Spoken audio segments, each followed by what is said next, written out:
नमस्कार मित्रों, अपने टॉपिक चल रहा था राजस्थान के भौतिक प्रदेश। राजस्थान के भौतिक प्रदेश को अपन 4 भागों में बांट के उनको डायग्राम में देख लिया था, मैप में, ठीक है ना। और सबसे पहले 4 पार्टों में से पहले बात कर रहे थे हम अरावली पर्वतमाला की। तो अरावली पर्वतमाला की अपने 2 क्लासों में देख लिया उनके बारे में। आज की क्लास रहेगी तीसरी क्लास। उसके अंदर अपन ने जो फठार है उनके बारे में देख लिया, वो पर्वत है उनके बारे में देख लिया, जो राजस्थान की जो पहाड़ी है उनके बारे में देख लिया। आज देखेंगे अरावली पर्वतमाला की जो मुख्य मुख्य जो चोटियां हैं उनके बारे में बात करेंगे आज। तो देखिए चोटियों के बारे में देखते हैं, अरावली पर्वतमाला की मुख्य मुख्य कौन सी चोटियां हैं। तो हेडिंग लगाता हूं अरावली पर्वतमाला की चोटियां।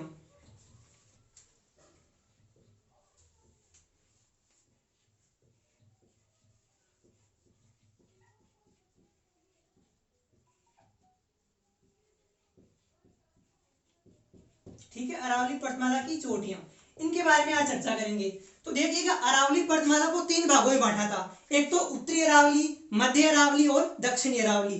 तो अपन सबसे पहले बात करेंगे दक्षिणी अरावली की चोटियां कौन कौन सी है। ठीक है, दक्षिणी अरावली की चोटियां।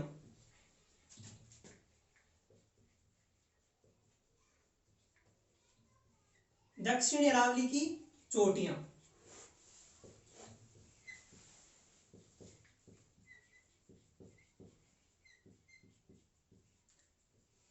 देखिएगा, दक्षिण अरावली की चोटियों में सबसे पहले बात करते हैं अपन सिरोही के अंदर।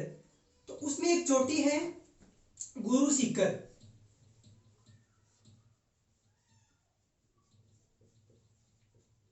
गुरु सीकर ये किसके अंदर है? सिरोही में। ठीक है, गुरु सीकर किसमें? सिरोही में। तो देखिएगा गुरु सीकर के बारे में बात करते हैं। तो इसको गुरु सीकर की चोटी है, इसको कर्नल जेम्स टोड ने संतों का शिखर कहा था। ठीक है, कर्नल जेम्स टोड ने क्या कहा था इसको? संतों का शिखर। संतों का शिखर।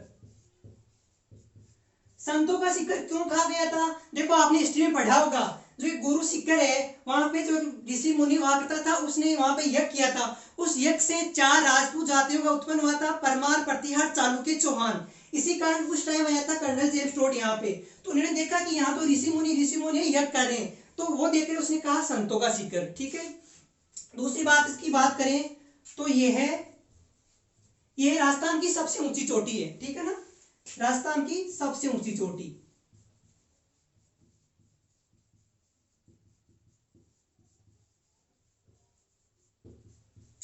ठीक है, राजस्थान की सबसे ऊंची चोटी है। और इसको भी कहे तो ये मध्य भारत की सबसे ऊंची चोटी है। ये किसकी? मध्य भारत की सबसे ऊंची चोटी। मध्य भारत की सबसे ऊंची चोटी।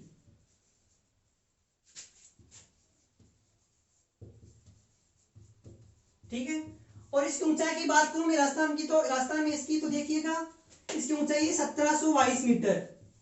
1722 मीटर इस गुरु शिखर की ऊंचाई है। 1722 मीटर या 1727 भी देखने को मिलता है। ठीक है, 1727 मीटर, ये भी आपको ध्यान रखना है। देखिए 1722 मीटर जो की ऊंचाई है, इसके ऊपर 5 मीटर एक मंदिर बना हुआ है। तो उस मंदिर को भी इसमें काउंट करें ना तो ये 1727 हो जाती है। तो दोनों तो ऑप्शन में आएंगे नहीं, या तो ये आएगा या दोनों आएगा, तो भी करेक्ट यही मानना है आपको, मंदिर को काउंट नहीं करना है। ठीक है, आगे इसकी बात करें तो इसके 3 पॉइंट इसके हो गए। ठीक है, अब दूसरी चोटी की बात करते हैं अपन। इसको डिलीट कर दूं, इसके बारे में हो गया 3 बात ये। अब बात करते हैं आगे, एक चोटी है शेर, उसकी बात करते हैं। वो भी दक्षिणी अरावली के अंदर ही आती है। कौन सी? शेर। देखो शेर के बारे में बात करते ये कहा है? ये भी सिरोही के अंदर ही है। सिरोही के अंदर ही है। ठीक है ना, और इसकी ऊंचाई की बात करूं मैं, ऊंचाई तो ऊंचाई है 1597 मीटर। 1597 मीटर इसकी ऊंचाई है, ये भी आपको ध्यान रखना है। आगे मैं बात करूं इसकी दक्षिण अरब की चोटियों की, तो देखिएगा 3 नंबर की चोटी, ठीक है ना, वो है जरगा। जरगा, और ये जरगा कहाँ है? उदयपुर में। उदयपुर, ये चोटी है, आपको ध्यान रखना है। आगे मैं बात करूं तो कुंभलगढ़। कुंभलगढ़, ये कहाँ है, राजसमंद के अंदर। ये भी आपको ध्यान रखना है, इंपोर्टेंट चोटी है। आगे मैं बात करूं 5 नंबर की, तो देखिएगा नागपानी। नागपानी ये भी क्या है, चोटी है दक्षिण अरावली की, ठीक है। नागपानी ये पड़ता है उदयपुर में, उदयपुर, ठीक है। एक चोटी है, देखो 6 नंबर की बात करूं तो एक चोटी है दोनिया, ये भी दक्षिण अरावली की चोटी है, जो कहां पड़ती है, उदयपुर के अंदर है, ठीक है। आगे मैं 7 नंबर चोटी की बात करूं दक्षिण अरावली की, तो वह है ऋषिकेश, ठीक है, ऋषिकेश। और ऋषिकेश चोटी पड़ती है किसमें, सिरोही में, सिरोही, ठीक है।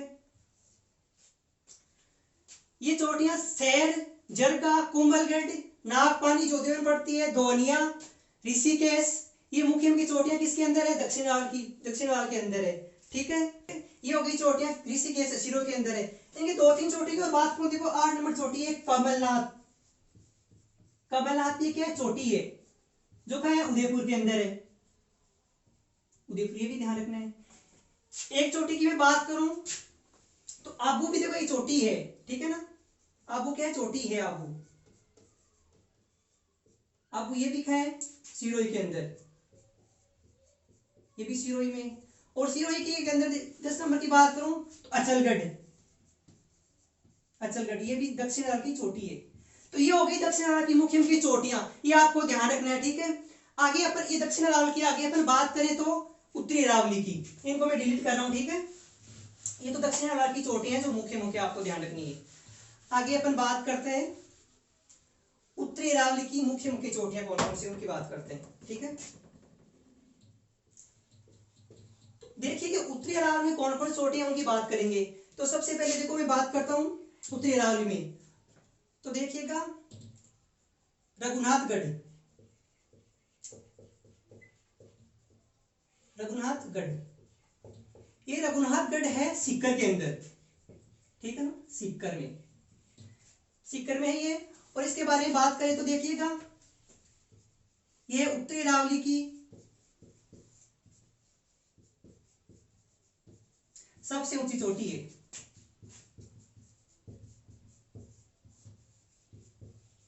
ठीक है। उत्तरी अरावली की सबसे ऊंची चोटी है। और इसकी बात करें अगली ऊंचाई की बात करें ना, तो इसकी ऊंचाई है 1055 मीटर, ठीक है ना, 1055 मीटर क्या इसकी ऊंचाई है।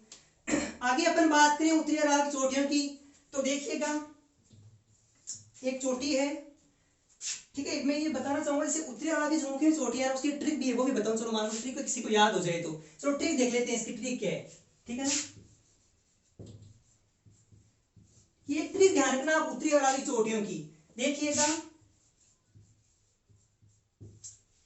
रखो भैंस, रखो भैंस, बे बा बी बे, ठीक है ना। ये उत्तरी अरावली की मुख्य मुख्य चोटियों की ट्रिक है, रखो भैंस बे बा बी। तो देखिएगा रखो, रैसे रघुनाथ अपनी हो गई। आगे अपन बात करें तो बे में से बेराज, ठीक है ना, बेराज, खो, खो से खो बेराज, ठीक है। इनकी बात लिखता हूं मैं यहाँ पे, देखिएगा रैसे रघुनाथगढ़ होएगी। आगे दूसरी चोटी की मैं बात करूं तो खो, ठीक है ना, खो, खो पड़ती है जयपुर में, ये उत्तरी अरावली चोटी है, जयपुर के अंदर पड़ती है। आगे मैं तीसरी चोटी की बात करूं, ठीक है ना, बै, बै से हो गई बरवाड़ा, ठीक है ना। रघुनाथगढ़ होगी भे, अच्छा एक बीच में बिहार है तो बे से होगी बेराज, ठीक है, बेराज। और ये बेराज पड़ता है अलवर में, अलवर, ठीक है।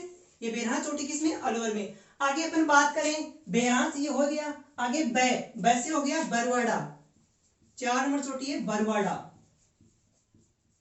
बरवाड़ा। और ये बरवाड़ा में किसमें पड़ता है, जयपुर में।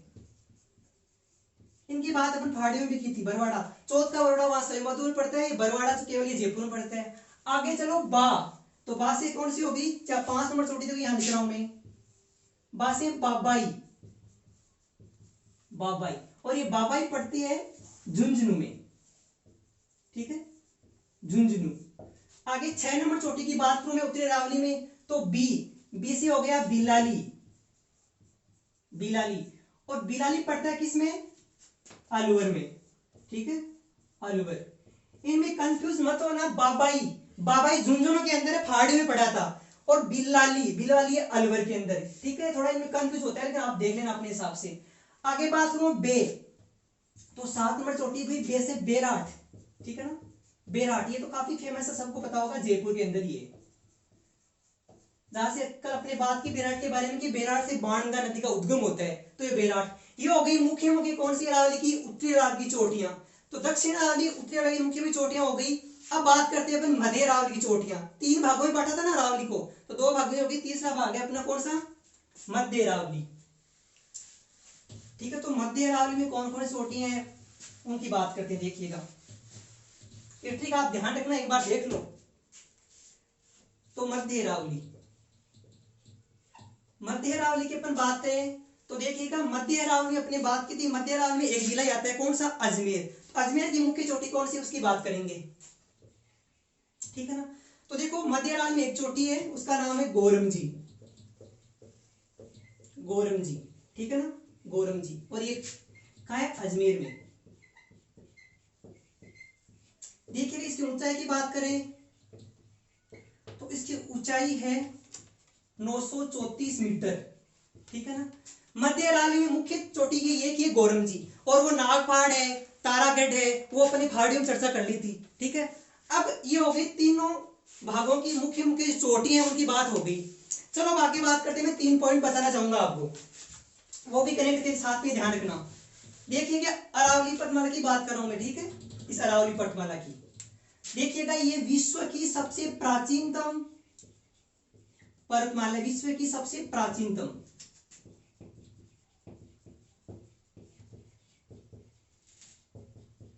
पूछे ना कि दुनिया की सबसे प्राचीनतम पर्वतमाला कौन सी है, तो वो अरावली पर्वतमाला है, वर्तमान एक विशिष्ट पर्वतमाला है। और ये पूछे ना आपकी नवीनतम कौन सी है, तो वो हिमालय पर्वतमाला होगी, लेकिन प्राचीनतम पर्वतमाला यही है। देखिए कि अरावली पर्वतमाला के बारे में अपने देखें कि अरावली पर्वतमाला की मतलब लंबाई कितनी है टोटल, तो 692 किलोमीटर की लंबाई है। राजस्थान में लंबाई देखी थी 550 किलोमीटर, लगभग 80%। देखिए बात करते हैं कि अरावली पर्वतमाला की औसत ऊंचाई कितनी है। तो देखिएगा अरावली पर्वतमाला की वैसे सबसे चोटी तो गुरु शिखर हो ही गई, तो औसत ऊंचाई कितनी है उसकी बात करता हूं मैं, ये भी आपको ध्यान रखना है, औसत ऊंचाई अरावली पर्वतमाला की, ठीक है। तो औसत ऊंचाई अरावली पर्वतमाला की है 930 मीटर, 930 मीटर। ये हो गए 2 पॉइंट अरावली पर्वतमाला के बारे में, ठीक है, ठीक है। ये बातें हो गई इनके अरावली पर्वतमाला का में। इनके 1-2 बात भी और करना चाहूंगा, जैसे देखिएगा अरावली पर्वतमाला के बारे में। देखो अरावली पर्वतमाला राजस्थान को बराबर मतलब असमान 2 भागों में बांटती है, असमान कह सकते हैं, बराबर तो नहीं कह सकते। तो असमान 2 भागों में बांटती, देखा था राजस्थान के अंदर की अरावली पर्वतमाला दक्षिण पश्चिम से उत्तर पूर्व की ऐसी ओर चल रही है। तो देखिए राजस्थान को बराबर 2 असमान भागों में बांट रही है ना। तो देखिएगा ये है, ये ध्यान रखना है आपको, ये पूछा जाता है, ये राजस्थान को असमान 2 भागों में बांटती है, 2 भागों में बांटती है, ठीक है ना। ये पॉइंट भी आपको साथ में ध्यान रखना है। मैं दूसरी इसकी बात करना चाहूंगा, देखिएगा एक इंपोर्टेंट पॉइंट है जहां से क्वेश्चन बन सकता है। देखिएगा इसका प्राचीन नाम, अरावली पर्वतमाला का प्राचीन नाम का क्या है, ये आपको क्वेश्चन पूछ सकते हैं। अपने देखो फाड़े में बात की थी आड़ावल पर्वत, कहां है, बूंदी के अंदर। तो देखिएगा इस अरावली पर्वतमाला का प्राचीन नाम पूछे ना आपको, इसका नाम है आड़ावल, आड़ावल, ठीक है, इसका प्राचीन नाम क्या है, आड़ावल। आगे अपन बात करें, देखिए अरावली पर्वतमाला है ना, ये ना जो गंगा नदी और जो सिंधु नदी है ना, उसको भी इसका जल का विभाजन करती है। कैसे, देखिएगा अरावली पर्वतमाला ऐसे गुजरती है, तो ऊपर से जो सिंधु नदी आती है, इधर से किधर से, उधर जो वो है कौन सा, तिब्बत के अंदर जो मानसरोवर है वहां से सिंधु नदी आती है, और इधर से आती है गंगा नदी, उनका विभाजन करती है। तो मैं यहाँ एक पॉइंट और लिखना चाहूंगा साथ में। तो देखिए ये है गंगा व सिंधु नदी के जल का विभाजन करती है। आप इतना कह सकते हो विभाजन और 2 भागों में बांटती है। कैसे, देखिएगा जो अरावली पर्वतमाला के जो पूर्व में जो नदियां बहती है ना, उनका जल तो ये लेकर जाती है अरब सागर के अंदर, ठीक है ना। तो मैं शॉर्ट में यहाँ लिख रहा हूँ, आप समझ करना, मैं बोल रहा हूँ और लिख रहा हूँ यहाँ पे। तो देखो पूर्व की ओर बहने वाली नदियां,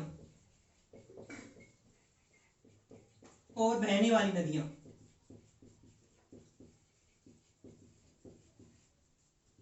ठीक है, पूर्व की ओर बहने नदियां तो जलपना कहां ले जाती है, अरब सागर की ओर, ठीक है ना, इधर पूर्व में बहने वाली अरब सागर में ले जाती है, और पश्चिम की ओर बहने वाली किधर, बंगाल की खाड़ी में, तो ये अरब सागर, ये आपको ध्यान रखना है, अरब सागर।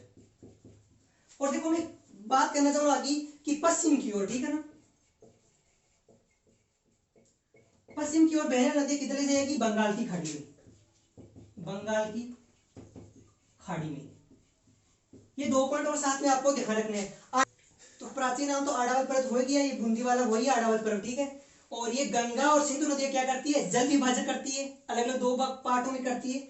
और देखिएगा पूर्व की ओर बहने वाली नदियों का जल किधर जाता है, इधर पूर्व साइड की ओर बहने वाली, तो पूर्व के वाले तो किधर जाते हैं, सॉरी यहाँ लिख दिया आपने, सॉरी एक बार वापस देखते हैं, देखिए ये जाता है पश्चिम, इसमें बंगाल की खाड़ी में, ठीक है ना, पूर्व की ओर बंगाल की खाड़ी में, बंगाल की खाड़ी में जाता है, ठीक है ना। ये अरावली पटना से गुजरी है, तो पूर्व दिशा यही तो है ना, तो इधर वाली जो नदियां हैं तो बंगाल खाड़ी अपनी इधर पड़ती है भारत के अंदर, इधर बंगाली खाड़ी, इधर अरब सागर है, तो पूर्व वाली नदियां तो किधर लग जाएगी, बंगाली खाड़ी में, और जो पश्चिम में बहने वाली है अपना राजस्थान यहाँ पे, तो ये लगेगी किसमें, अरब सागर में। तो ये बंगाली खाड़ी हो गई, और इधर अरब सागर, अरब सागर में गिरेगी, ठीक है ना। ये पॉइंट भी आपको साथ में ध्यान रखना है। ये हो गई अपनी राजस्थान की चोटियां हैं, मुख्य मुख्य 3 पार्टों में बांटी थी, और ये 3-4 की मुख्य बातें हो गई। अब अपन अरावली पटमाला का लास्ट पॉइंट है वो पढ़ेंगे, अरावली पटमाला के मुख्य मुख्य फटार कौन कौन से हैं, ठीक है ना, वो पढ़ेंगे अपन अरावली पटमाला भौतिक प्रदेश के 4थे पाठ में, ठीक है।